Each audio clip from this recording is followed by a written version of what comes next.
देखिए, अयोध्या से लेकर जनकपुर धाम तक रामोत्सव की रौनक तमाम है। विवाह पंचमी और ध्वजारोहण की तैयारियां जोरों शोर पर, भक्तों में जबरदस्त उत्साह है। इस वक्त रामनगरी की रौनक अद्भुत है। दिवाली की तरह अयोध्या सज सज कर तैयार है। पिछले हफ्ते सरयू पूजन के बाद वैदिक अनुष्ठान शुरू हो गए थे। 5 दिन के महोत्सव को लेकर राम भक्त झूम रहे हैं, गा रहे हैं। कल होने वाले ध्वजारोहण समारोह के लिए सभी तैयारियां पूरी कर ली गई हैं। प्रधानमंत्री नरेंद्र मोदी और मुख्यमंत्री योगी आदित्यनाथ समेत कई वीवीआईपी यहां पर पहुंचेंगे। विवाह पंचमी पर सिया राम के विवाह के उत्सव में उमंग की तमाम तस्वीरें आपके टेलीविजन स्क्रीन पर। उधर नेपाल के जनकपुर धाम में भी तिलकोत्सव की रस्में निभाई जा रही हैं, यानी अयोध्या से लेकर जनकपुर तक सियाराम के विवाह की तमाम रीतियों को पूरे उत्साह के साथ निभाया जा रहा है। और भक्त जो है रामोत्सव के आनंद में पूरी तरीके से झूम रहे हैं। आखिर हो ही क्यों ना, ये मौका जो है बहुत ख़ास है। वर्षों बाद हमको ये प्रतीक्षा जो थी वो पूरी हो गई है। इसलिए रामोत्सव के जो रंग हैं वो अद्भुत है, अकल्पनीय है। तस्वीरें अपने आप में सब कुछ बयां कर रही हैं किस प्रकार से सज धज कर पूरी तरीके से तैयार है अयोध्या नगरी। और ऐसा लग रहा है कि हर कोने कोने को सजा धजा दिया गया है, बिल्कुल चौक चौराहे हो या फिर मंदिर प्रांगण हो। आपको सीधे अयोध्या के लिए ले चलते हैं और रामनगरी की सुबह की सबसे ताज़ा तस्वीरें दिखाते हैं। ध्वजारोहण समारोह के लिए अयोध्या का उत्साह देखते ही बन रहा है। अयोध्या में ध्वजारोहण के कार्यक्रम की तैयारियां लगभग पूरी हो चुकी हैं। इस वक्त मैं राम मंदिर के ठीक बाहर मौजूद हूं और यहां पर किस तरीके से पूरे द्वार को सजाया गया है वो आप इन तस्वीरों में देख सकते हैं। तैयारियां लगभग पूरी हो चुकी हैं क्योंकि कल का वो दिन होगा जब प्रधानमंत्री यहां पर पहुंचेंगे और ध्वजारोहण का कार्यक्रम संपन्न किया जाएगा। एंट्री गेट को आप देख सकते हैं, यहाँ पर फूलमाला से अलग अलग तरीकों के फूलों से सजाया गया है। नगर निगम ने डिवाइड पर फूलों के गमले भी रखे हैं जिससे कि यहाँ पर खूबसूरती को और बढ़ाया जा सके। ATS, NSG, CRPF, SPG, police, PSC के जवान राम जन्मभूमि से लेकर शहर की सुरक्षा बनाए रखे हुए हैं। हर एक्टिविटी पर बारीकी से नजर रखी जा रही है। साथ ही साथ आपको बताएं, बम और डॉग स्क्वाड चेकिंग भी लगातार की जा रही है। प्रधानमंत्री के स्वागत के लिए 7 जगहों पर सांस्कृतिक कार्यक्रम होने हैं। भव्य स्वागत की तैयारी की गई है।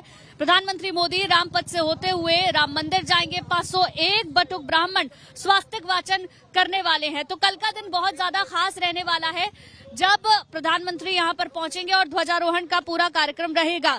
स्वागत पथ पर 7 जगह पर सांस्कृतिक कार्यक्रम होने हैं। विशिष्ट अतिथियों का कल यहां पर आना होगा, लेकिन उससे पहले तैयारियां एकदम अंतिम रूप ले रही हैं। सुरक्षा के पुख्ता इंतजाम किए गए हैं जिससे कि किसी भी तरीके की कोई दिक्कत यहां आने वाले लोगों को भी ना हो, क्योंकि गेस्ट यहां पर पहुंचने वाले हैं।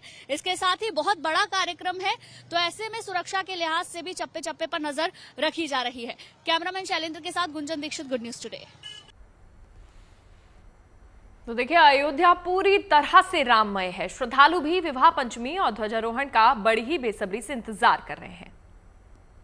ये अयोध्या आज नहीं सजा है। देश के प्रधानमंत्री ने प्राण प्रतिष्ठा के बाद अयोध्या दुल्हा के तरह सज रहा है। उसी तरह देश का प्रधानमंत्री जी का स्वागत होगा।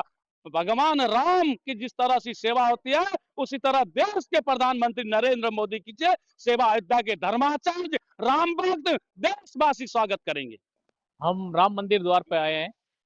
काफी सालों से जो ये संघर्ष था, उस संघर्ष का जो कल ध्वजारोहण होने वाला है उससे पहले पहले जो आज हमारा जो ये दर्शन होने का ये सौभाग्य है, ये काफी हम भी उत्साहित हैं। इसी के साथ में, इसी आशा के साथ में मोदी जी कल आ रहे हैं। उनके पहले ही हमें जो भी हमें मौका मिला है उनका हम भी बहुत बहुत आभारी हैं। यहाँ के ये मंदिर देखकर मेरा दिल गदगद हो गया। बहुत पसंद है कि ये मंदिर बहुत दिन से विवाद में खड़ा हुआ रहा, लेकिन आज श्री मोदी, नगिंदर मोदी के कर कमलों के द्वारा, योगी के कर कमलों के द्वारा ये मंदिर पुनः निर्माण हुआ। हम बड़ा ये देखकर खूब खुश हैं।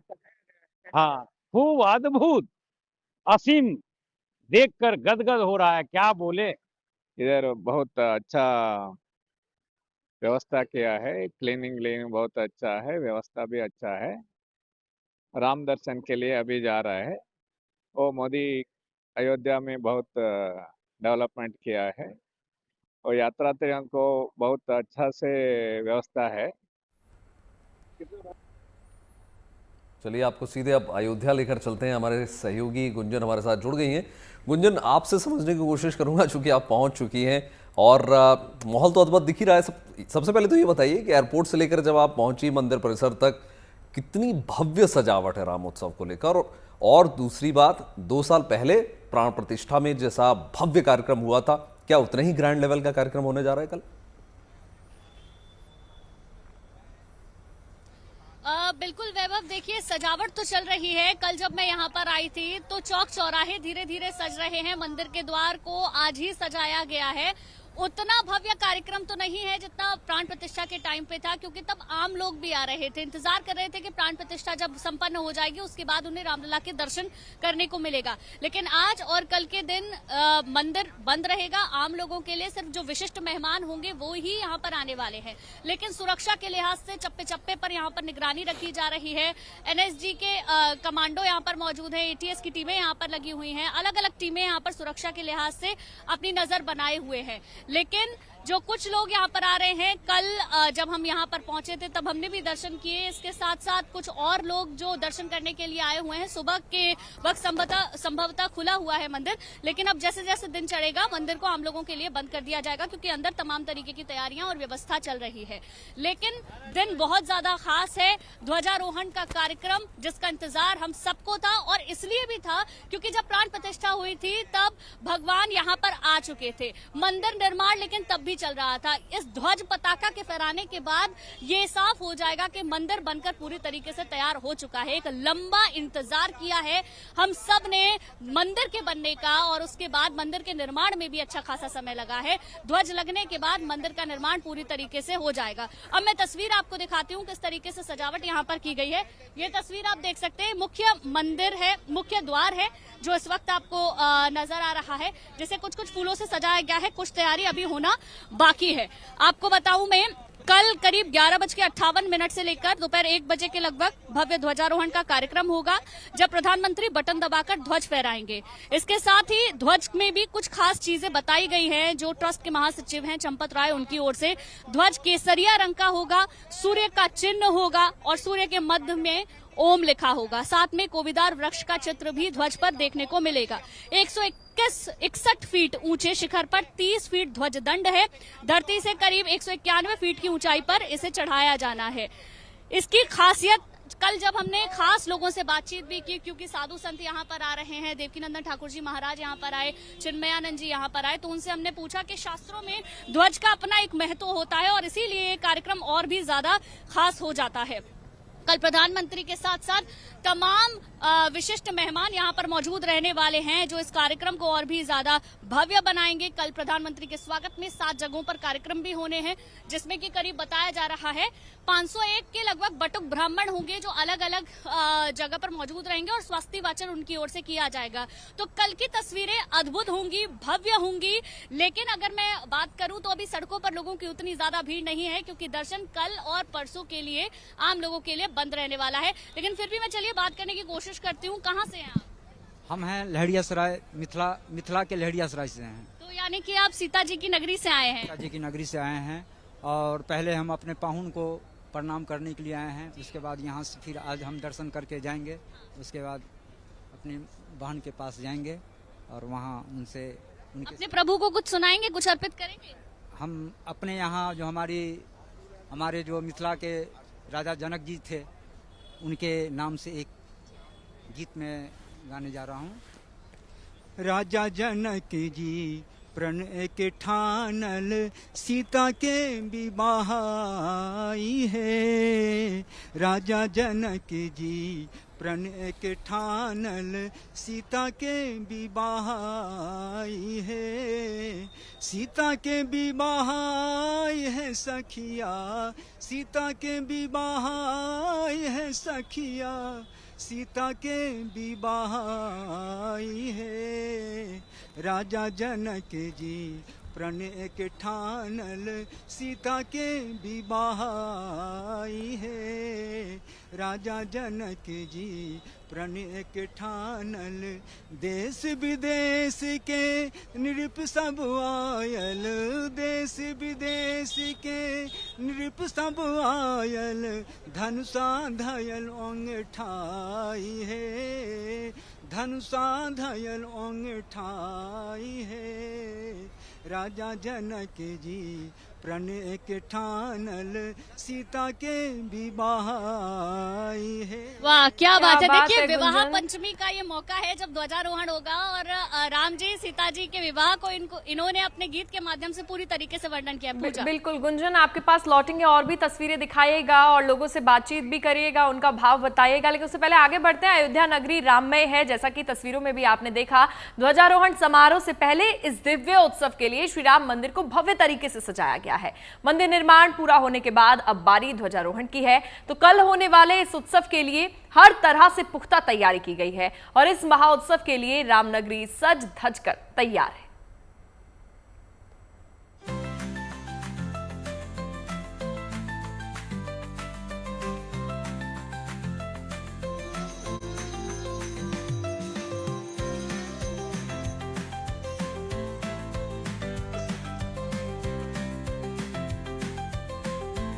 अयोध्या में नवनिर्मित श्री राम मंदिर की ये अद्भुत और अलौकिक छटा देखते ही बनती है।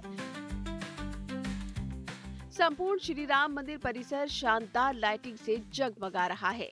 ऐसा लगता है मानो एक बार फिर से यहाँ दिवाली मनाई जा रही है, और ऐसा हो भी क्यों नहीं। आखिर ये अवसर जो बेहद खास है। श्री राम मंदिर के शिखर पर धर्म ध्वजारोहण की घड़ी नजदीक आ रही है।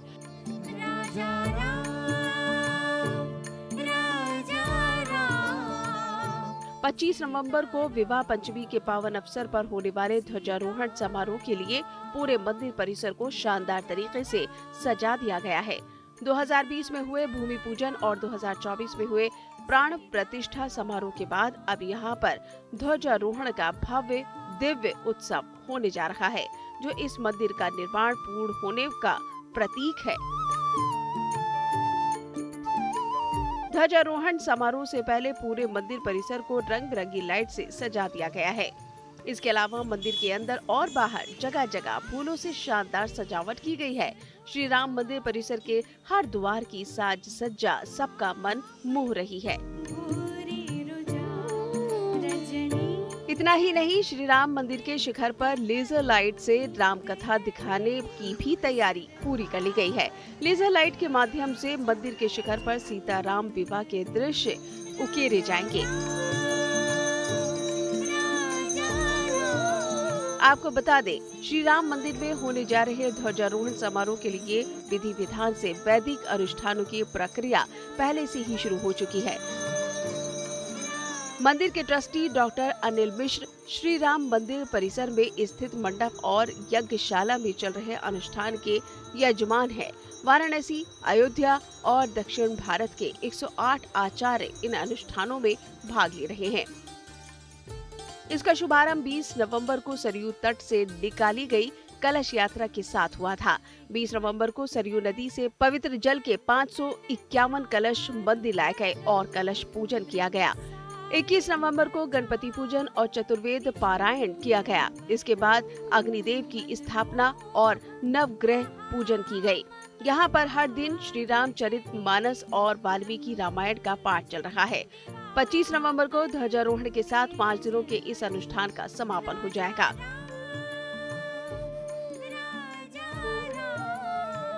अनुष्ठान पूरा होने के साथ ही श्री राम मंदिर के 191 फीट ऊंचे शिखर पर धर्म ध्वजा लहराई जाएगी। 25 नवंबर को श्री राम मंदिर के शिखर पर प्रधानमंत्री नरेंद्र मोदी ध्वजारोहण करेंगे और इस दिन पीएम नरेंद्र मोदी हेलीकॉप्टर से साकेत डिग्री कॉलेज पहुंचेंगे। वो यहाँ से आदि शंकराचार्य द्वार से श्री राम मंदिर पहुंचेंगे और अभिजीत मुहूर्त में धर्म ध्वजारोहण करेंगे।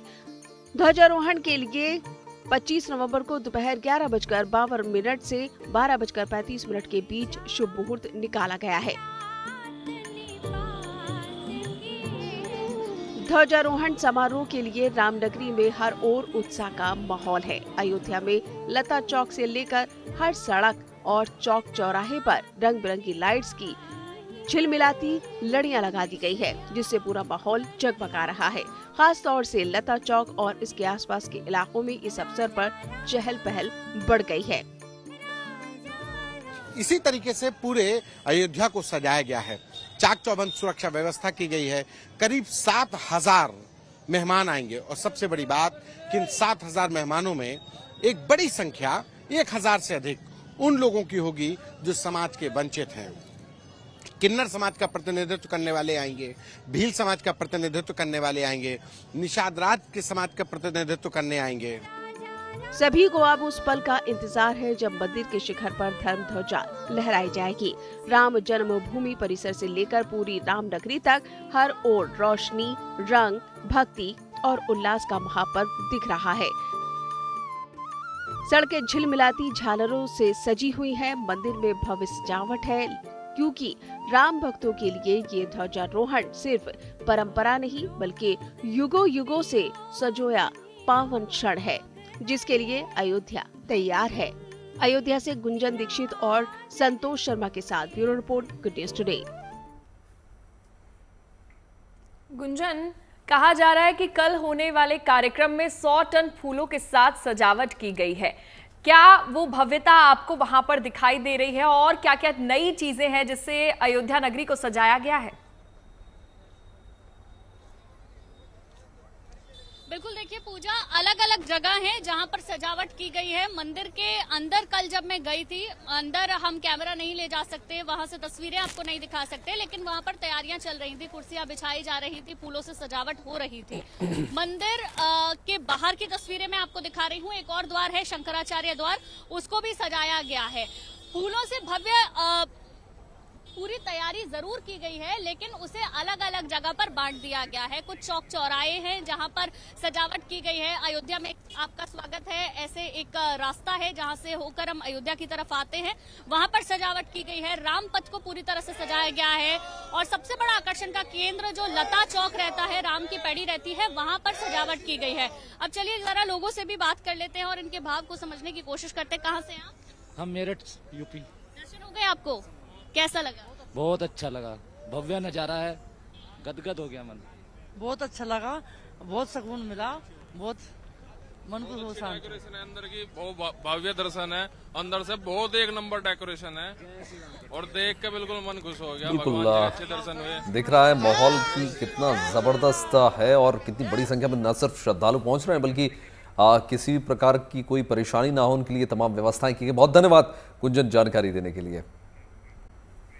भारतीय नौसेना में आज पनडुब्बी रोधी युद्धक जहाज आईएनएस माहे को शामिल किया जा रहा है। मुंबई के नेवल डॉकयार्ड में इस अत्याधुनिक एंटी सबमरीन क्राफ्ट को राष्ट्र को समर्पित किया जा रहा है। माहे दुश्मन की पनडुब्बियों को खोजकर तबाह करने में माहिर है। इसको लेकर मुंबई में कार्यक्रम अब शुरू हो चुका है। देवियों और सज्जनों, शिवानी हमारे साथ जुड़ गई है मुंबई से और शिवानी, आपसे समझने की कोशिश करूंगा आईएनएस माहे की अगर हम खूबियों की बात करें, कहा जा रहा है कि 80% जो है स्वदेशी निर्मित है ये आईएनएस माहे। तो अगर हम देखें ओवरऑल तो कितनी बड़ी ना सिर्फ हिंदुस्तान की ये जीत है बल्कि आत्मनिर्भरता की ओर हम लगातार अपने कदम बढ़ा रहे हैं। बिल्कुल, देखिए भारतीय नौसेना की अगर बात की जाए तो लक्ष्य निर्धारित किया गया है कि 2047 तक पूर्णतया इंडिजिनस यानी कि स्वदेशी हो जाएगी भारतीय नौसेना। और अब जितने भी वॉरशिप्स या एंटी सबमरीन वॉरफेयर के ये प्लेटफॉर्म्स यहाँ पर कमीशन किए जा रहे हैं, इनमें ज्यादा से ज्यादा कंटेंट इंडिजिनस है। और अगर हम माहे की बात करें तो माहे अपने क्लास का जो पहला anti submarine warfare shallow watercraft इसे कहा जाता है और इसे मुंबई नेवल डॉकयार्ड में एक सेरेमनी में आप देख रहे होंगे कि भारतीय नौसेना को और देश को समर्पित किया जा रहा है। यहाँ पर जो वाइस एडमिरल हैं कृष्णा स्वामीनाथन, वो उसको यहाँ पर मौजूद हैं, जो flag officer commanding in chief है वेस्टर्न नेवल कमांड के। और क्योंकि माहे को वेस्टर्न सी बोर्ड के लिए रखा जाएगा, इसीलिए ये पूरी सेरेमनी मुंबई में हो रही है। और इस मौके पर देश के सेना प्रमुख भी मौजूद है। क्योंकि ट्राई सर्विसेज में एक जॉइंटनेस और इंटीग्रेशन की बात की जा रही है, तो हम देखते हैं कि ये तीनों ही सेनाएं एक साथ मिलकर भारत की सीमाओं की रक्षा करती हैं और इसीलिए यहाँ पर सेना प्रमुख भी मौजूद हैं। और अगर माहे की बात की जाए तो इसे साइलेंट हंटर कहा जाएगा, क्योंकि ये वेस्टर्न सी बोर्ड पर रहेगा और जो भी दुश्मन की पनडुब्बियां होंगी, जो भी थ्रेट्स होंगे, उनको काउंटर करेगी। और 80% जो कंटेंट है इसका वो इंडिजिनस है। तो नौसेना के लिए, पूरे देश के लिए और आत्मनिर्भरता के लिए इसे एक बड़ी उपलब्धि माना जा रहा है। शिवानी, और थोड़ी डिटेल में इसकी खूबियां बताइएगा, क्योंकि कहा यह भी जा रहा है कि दुश्मन की पनडुब्बियों को खोजकर तबाह करने में माहे माहिर है। बिल्कुल, देखिए, जब एंटी सबमरीन वॉरफेयर की बात होती है तो खास बात ये होती है कि वो कैसे सबसे पहले जो प्रेजेंस है दुश्मन की पनडुब्बियों की पानी के भीतर, उसको जान सके। उसके लिए ये आधुनिकतम सिस्टम से लैस है। और अगर कोई भी प्रेजेंस मिलता है, कोई भी थ्रेट अंडर वाटर होता है, उसको कैसे न्यूट्रलाइज किया जाएगा, उसके लिए जो इसमें हथियार लगाए गए हैं वो काफी ज्यादा आधुनिक हैं और उनकी जो क्षमताएं हैं वो अब से पहले से ज्यादा बेहतर है। और ज्यादातर इसमें आधुनिक टॉर्पीडोज का भी इस्तेमाल किया गया है, आधुनिक और स्वदेशी टॉर्पीडोज का इस्तेमाल किया गया है। तो ये एंटी सबमरीन वॉरफेयर के लिए बिल्कुल मुफीद है और माहे आज से अपनी क्लास का पहला ऐसा एंटी सबमरीन वॉरफेयर शिप बनेगा जो भारतीय नौसेना की क्षमताओं को बढ़ाएगा। शिवानी, अगर हम बात करें कैसे ढूंढता है, जैसे इंफ्रारेड सर्विलेंस वगैरह सारी खूबियां इसमें मौजूद हैं, और कितना बड़ा इलाका कवर होता होगा शिवानी, अगर दूर कोई छुपकर बैठा है दुश्मन तो? देखिए, लगातार सर्विलेंस चलता रहता है। खास तौर पर जब दुश्मन आता है तो वो सबमरीन्स के जरिए भी कोशिश करता है भारतीय सीमाओं के भीतर। अगर हम समुद्री सीमा की बात करें हैं तो वो भारतीय समुद्री सीमाओं के भीतर घुसने की कोशिश करते हैं। सर्विलेंस के लिए भी होता है। या आपने देखा होगा कि ऑपरेशन सिंदूर के दौरान जब भारतीय नौसेना नॉर्दर्न अरब सागर में एक बहुत ही अग्रेसिव पोस्चर में थी, वहां पर किस तरह से पाकिस्तान के जो असेट्स थे उनको कंट्रोल किया था, उनको आगे आने से रोक रहे थे। तो जब हमारा माहे यहाँ पर डिप्लॉय किया जाएगा, उसके अंदर इस तरह के रेडार सिस्टम्स होंगे, इंफ्रारेड तकनीक से लैस होंगे, जो किसी भी तरह के दुश्मन के थ्रेट्स को न सिर्फ भांप लेंगे बहुत ही दूर से, बल्कि उनको खत्म भी कर देंगे जैसे ही वो समुद्री सीमाओं में भारत के समीप आने की कोशिश करेंगे। चलिए शिवानी, बहुत बहुत शुक्रिया आपका जानकारी के लिए। और आइए अब जानते हैं कैसे एंटी सबमरीन माहे भारतीय नौसेना की नई ताकत साबित होगा, क्यों इसे साइलेंट किलर कहा जा रहा है।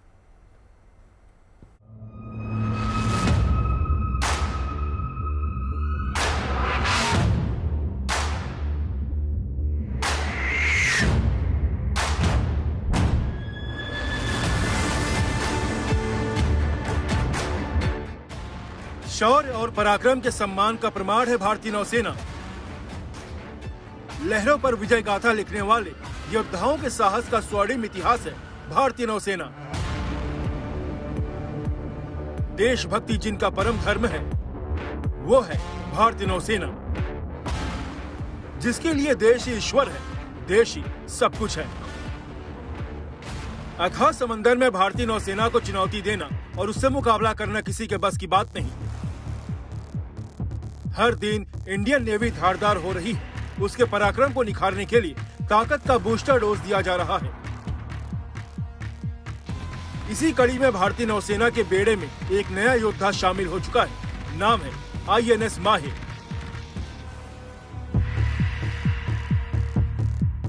देश में बना पहला anti submarine warfare shallow water craft है माहे।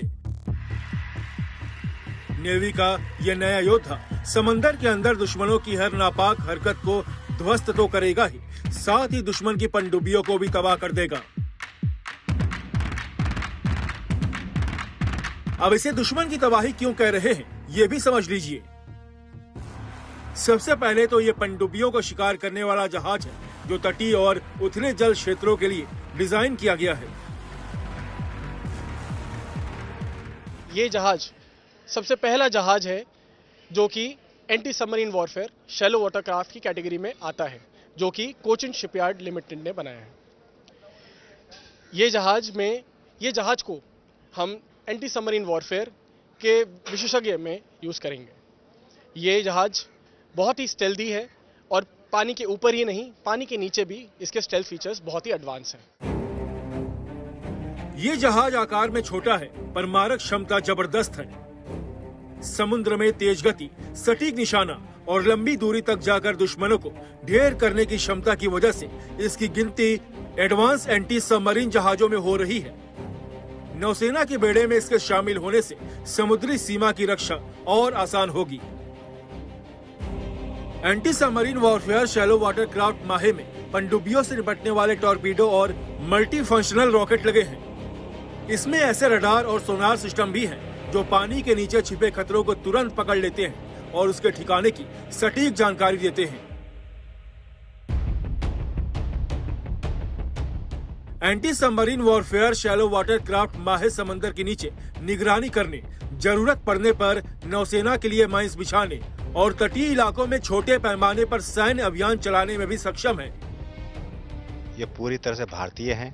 हमारे पास नेवल सरफेस गन है, हमारे पास इंडिजिनाइज्ड रॉकेट लॉन्चर है, टॉर्पीडोस हैं, डिकॉयज हैं। सेंसर्स के बारे में अगर बात करें तो हमारे पास सोनार है एंड हमारे पास LFVTS है। सारे वेपन्स एंड सेंसर्स इंडिजिनाइज्ड हैं। जो भारत की आत्मनिर्भर भारत का जो प्रत्यक्ष उदाहरण है वो ये जहाज दिखा रहा है। जहां पर सितारों का जमघट लगा, ये मौका अमेरिकी अरबपति राजू मेंटेना की बेटी नेत्रा मेंटेना और वामसी गणिराजू की शाही शादी का रहा। ये दोनों धार्मिक रीति रिवाजों से शादी के बंधन में बंधे। वहीं इसी शाही शादी में माधुरी दीक्षित ने धमाकेदार डांस से रंग जमाया, तो साउथ सिनेमा सुपरस्टार रामचरण भी इस शाही शादी के ग्रैंड रिसेप्शन के लिए उदयपुर पहुंचे।